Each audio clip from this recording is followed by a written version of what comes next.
कहते हैं दिल्ली दिलबरों की है, दिल जलों की है। कहते तो ये भी हैं कि दिल्ली दिल फरेबों की भी है। और लकी यानी कि लक्ष्मण लाल अग्रवाल में ये सारे गुण मौजूद थे। लोग उसकी शक्ल को देखकर ही कह देते थे, अबे दिल्ली से हो क्या। लकी वैसे दिखने में स्मार्ट और अट्रैक्टिव था, पर जेब से खस्ता हालत होने की वजह से रहता बेहद सिंपल तरीके से था। शर्ट का रंग उड़ा हुआ और पैंट से पैबंद जुड़ा हुआ।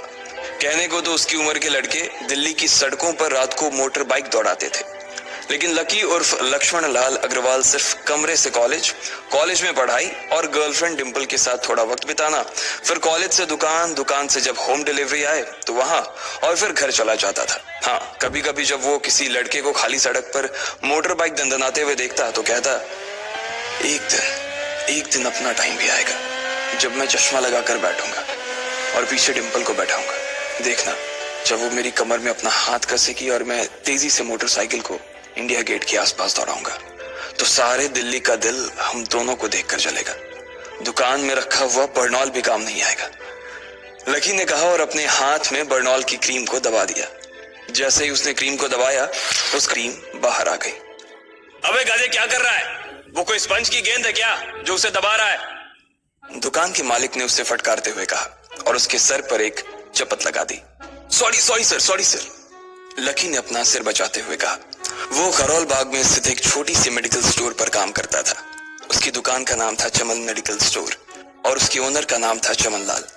लकी पिछले 5 साल से इन्हीं की दुकान पर काम कर रहा था। यहाँ इस छोटी सी शॉप पर काम करना उसकी मजबूरी थी। लाइफ में कंगाली की वजह से उसे कॉलेज में पढ़ाई पूरी करने के लिए पार्ट टाइम जॉब करना था। उसने कई अच्छी जगह अच्छी तनख्वाह की नौकरी ढूंढी, पर नहीं मिली और वो इस मेडिकल स्टोर पर ही अटक गया। गधे, अब इसके पैसे क्या तेरा बाप भरेगा? कटेगा। इसका पैसा भी तेरी तनख्वाह से कटेगा और एमआरपी से डबल रेट में कटेगा।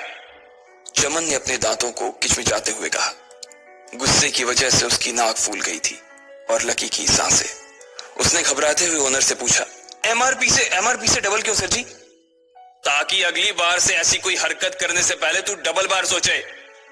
चमन ने कहा और उसके हाथ से ट्यूब छीन ली।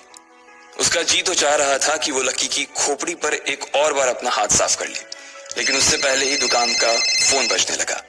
फोन की घंटी बजते ही लकी को वहां से निकलने का मौका मिल गया और वो भागते हुए फोन उठाने के लिए चला गया। हेलो जी, करोल बाग के बेस्ट मेडिकल चमन मेडिकल स्टोर से बोल रहा हूँ, बताइए क्या काम था? ये लकी की पेटेंट लाइन थी। चाहे कहीं से भी फोन आए, लेकिन उसे फोन पर बस यही बोलना था। जैसे ही इधर लकी ने अपनी बात कही, उधर से जवाब आया, मैं ब्लूइंग नाइट होटल के कमरा नंबर 303 से बात कर रहा हूँ। एक छोटा सा ऑर्डर है, नोट करो और जल्दी से होटल पर डिलीवर करवा दो। वो एक लड़के की आवाज थी। उसकी आवाज में काफी भारीपन और एक अजीब सी जल्दबाजी थी। जैसे ही लकी ने वो आवाज सुनी, पता नहीं क्यों उसे वो आवाज जानी पहचानी सी लगी। जी सर, बताइए आपका क्या ऑर्डर है?